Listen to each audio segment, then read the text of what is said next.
மிக மிக முக்கியமானது ஒரு வழக்கில் தீர்ப்பு வெளியாகி இருக்கிறது. குற்றம் சாட்டப்பட்ட 9 பேரும் குற்றவாளிகள் என்று நிரூபணமாகி இருப்பதாக நீதிபதி நந்தினி தேவி தீர்ப்பு வழங்கியிருக்கிறார்.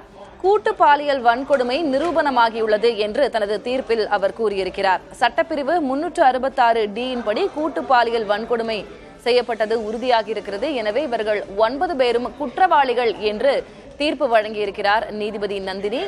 குற்றவாளிகளுக்கான தண்டனை விவரம் இன்று நண்பகல் 12 மணிக்கு வெளியாகும் என்றும் சொல்லப்பட்டிருக்கிறது. குறிப்பாக அரசு தரப்பு வழக்கறிஞர் சந்திரமோகன் பேசும்போது அவர் கூறினார், குற்றவாளிகளுக்கு அதிகபட்ச தண்டனையாக சாகும் வரை ஆயுள் தண்டனை கோரி இருக்கிறோம் அரசு தரப்பிலிருந்து என்று அவர் தெரிவித்திருந்தார். ஆனாலும் குற்றவாளிகள் தரப்பிலிருந்து அவர்களுடைய இளம் வயது, திருமணமாகாதவர்கள், பெற்றோர்கள் வயதானவர்கள் என்ற காரணங்களை சுட்டிக்காட்டி குறைந்தபட்ச தண்டனை வழங்கப்பட வேண்டும் என்று அவர்கள் தரப்பிலிருந்து கோரிக்கை வைக்கப்பட்டதாகவும் கூறியிருக்கிறார். ஆனால் அரசு தரப்பிலிருந்து தொடர்ந்து அதிகபட்ச தண்டனை ஆயுள் தண்டனை கோரியிருப்பதாக அரசு தரப்பு வழக்கறிஞர் தெரிவித்திருந்தார்.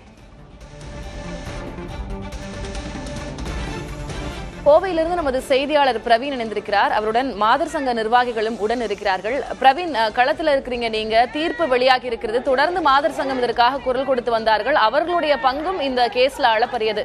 அவர்களுடைய பார்வை என்னவாக இருக்கிறது? அதாவது இந்த 9 பேரும் குற்றவாளிகள் என்பதை வரவேற்பதாக நீதிமன்ற வளாகத்திலேயே தற்பொழுது மாதர் சங்கத்தை சேர்ந்தவர்கள் இங்கு குழுமி அந்த தீர்ப்பை வரவேற்று முழக்கங்களை எழுப்பிக் கொண்டிருக்கக்கூடிய காட்சிகளை நாம் பார்த்துக் கொண்டிருக்கோம். அனைத்து இந்திய ஜனநாயக மாதர் சங்கத்தை சேர்ந்த ராதிகா இருக்கிறார்கள். அவர்கிட்டயுமே நம்ம பேசுவோம். 9 பேரும் குற்றவாளிகள்னு சொல்லிட்டாங்க. இந்த தீர்ப்பு எப்படி பாக்குறீங்க? அதே சமயம் இந்த பாதிக்கப்பட்ட பெண்களுக்கு என்ன மாதிரியான நிவாரணங்கள் கிடைச்சா நல்லா இருக்கும்னு பாக்குறீங்க?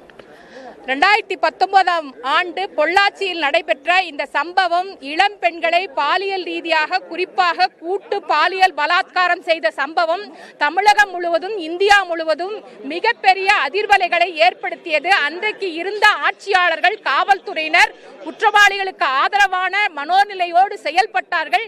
ஜனநாயக மாதர் சங்கம் தமிழ்நாடு மட்டுமல்லாமல் இந்தியா முழுவதும் மிகப்பெரிய போராட்டத்தை, குற்றவாளிகள் கைது செய்யப்பட வேண்டும் என்பதற்காக ஒரு நீண்ட நெடிய போராட்டத்தை நாங்கள் நடத்தினோம். எங்களுடைய போராட்டத்தினுடைய விளைவாக, அழுத்தத்தின் காரணமாக அன்றைக்கு இருக்கக்கூடிய அதிமுக அரசு பணிந்தது. குற்றவாளிகள் கைது செய்யப்பட்டார்கள். இன்றைக்கு 6 ஆண்டு காலத்திற்கு பிறகு சட்ட போராட்டத்திலே நாங்கள் வெற்றி பெற்றிருக்கிறோம். குற்றவாளிகள் கைது செய்யப்பட்டு 9 பேரும் குற்றவாளிகள் என்பது நிரூபணமாகி இருக்கிறது. ஜனநாயக மாதர் சங்கம் இந்த தீர்ப்பை வரவேற்கிறது. தண்டனை விபரங்கள் என்பது அறிவிக்கப்படும் என்பதை சொல்லி இருக்கிறார்கள். சட்டத்தில் உச்சபட்ச தண்டனை என்பதை இந்த குற்றவாளிகளுக்கு வழங்க வேண்டும் என்பதை வலியுறுத்துகிறோம். இது தமிழ்நாட்டில் இருக்கக்கூடிய கோடிக்கணக்கான பெண்களின் குரலாக நாங்கள் தெரிவிக்கிறோம். தண்டனை என்பது உறுதி செய்யப்பட வேண்டும். கடுமையான தண்டனை என்பது வழங்கப்பட வேண்டும். அதே நேரம் பாதிக்கப்பட்ட பெண்களுக்கு தமிழக அரசு நிவாரணம் வழங்க வேண்டும். பாதிக்கப்பட்ட பெண்களுக்கு அரசு வேலை என்பது வழங்கப்பட வேண்டும் என்பதை வலியுறுத்துகிறோம். எந்த மாதிரியான தண்டனையா இருந்தா பெண்கள் மத்தியில பெருமளவு வரவேற்பு இருக்கும்னு நீங்க நினைக்கிறீங்க? நான் சொன்ன சட்டத்தில் உச்சபட்ச தண்டனை எதுவோ அது வழங்கப்பட வேண்டும். அது பெண்களுக்கு நம்பிக்கை அளிப்பதாக இருக்கும் என்பதை இந்த நேரத்தில் தெரிவிச்சுக்கிறேன். ஏற்கனவே தமிழக அரசு வழக்கறிஞர்கள் தண்டனை, என்ன மாதிரியான தண்டனை வழங்க வேண்டும் என்பதை வலியுறுத்தி இருக்கிறாங்க அப்படிங்கறத சொல்லி இருக்கிறாங்க. 12 மணிக்கு தண்டனை விவரங்கள் வரும். அதற்கு பிறகு நிச்சயமாக எங்களுக்கு நம்பிக்கை இருக்கிறது. தண்டனை கடுமையானதாக இருக்கும் என்கிற நம்பிக்கை என்பது இருக்கிறது எங்களுக்கு.